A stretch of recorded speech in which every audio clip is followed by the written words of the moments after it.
I never realized my voice was that deep. Thank you.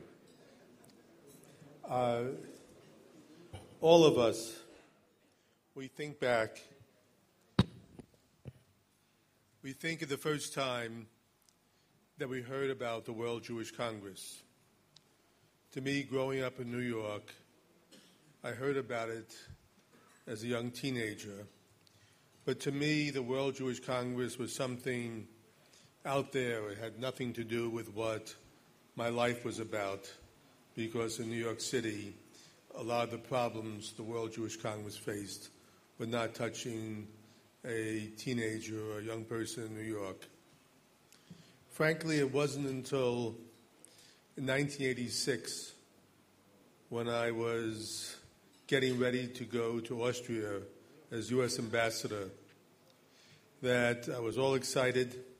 I was going to go to this country I knew very well, and I pick up the New York Times, and there is a picture of Kurt Waldheim. And they say, World Jewish Congress finds that Kurt Waldheim is a Nazi. It was wonderful going away for me from New York, and I arrived in Vienna, and Kurt Waldheim did a brilliant job of, I watched him speak in the Stephansplatz, where he says, I did nothing different than your fathers, your uncles, your children, whatever, because if I'm guilty, you're guilty. He wrapped himself in the Austrian flag. And there I was, the new American ambassador, having to have a person like this. But the next week, representatives in the World Jewish Congress came and showed me all the information. And I was amazed at what they had found. And the fact is, initially I said to myself, these people have made my life extremely difficult in Austria. I was told never to shake hands with Kurt Waldheim. For those of you who know Austria, you shake hands with everybody you see. And the hardest thing was to go to, they said, avoid him at all costs. Austria, every night I went out, I saw Kurt Waldheim. And every night he came to me and shook my hand. And every night I thought of the World Jewish Congress. And I thanked them. I thanked them for exposing something. I think all of you know that it was founded in 1936 in Geneva by Nachman Goldman. And initially, its first job was to talk about the growth of Nazism in Germany. And they tried to make the world aware of what was happening. It was before Kristallnacht. It was just around the time that Hitler was putting in many of his anti-Jewish laws. And the World Jewish Congress fought very, very hard. But at that time, they did not have an organization that we have today. And sometimes I think, what would have happened in 1936 to the world had the World Jewish Congress had an organization like we have today? A member of the World Jewish Congress in 1942, Gerhard Rieger, went and got information about the Nazi camps and tried to expose it. Brought it to Washington, brought it to New York.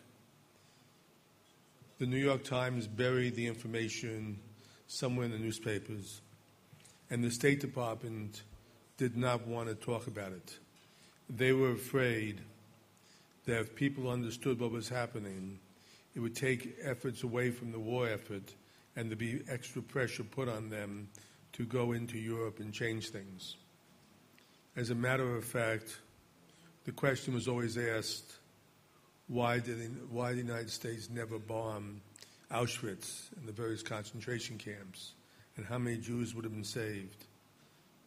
But the decision was made, and there was no one no one but the World Jewish Congress at that time who was screaming about what was happening and did not yet have the power. We've seen the World Jewish Congress as they progressed into the early 1950s when the whole question of restitution and bringing back different assets that were stolen by the Nazis started. I see Menachem Rosensaft here, and his father, I know, was very much involved in that. And the fact is that the World Jewish Congress led the whole effort on restitution. The Claims Conference and the World Jewish Restitution Organizations were an outgrowth of that. Again, I say to myself, what would have happened to all these assets had there not been a World Jewish Congress? The Joint and other organizations played a role, but none to the extent of the World Jewish Congress.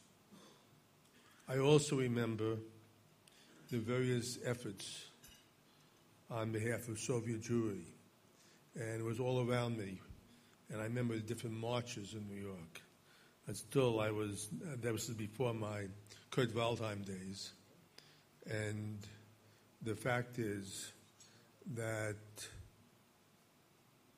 the World Jewish Congress, almost single-handedly, put so much pressure on the Soviet government that people started to leave and eventually opened up the whole question of Russian immigration to Israel and also to the United States, also to Vienna, I should say.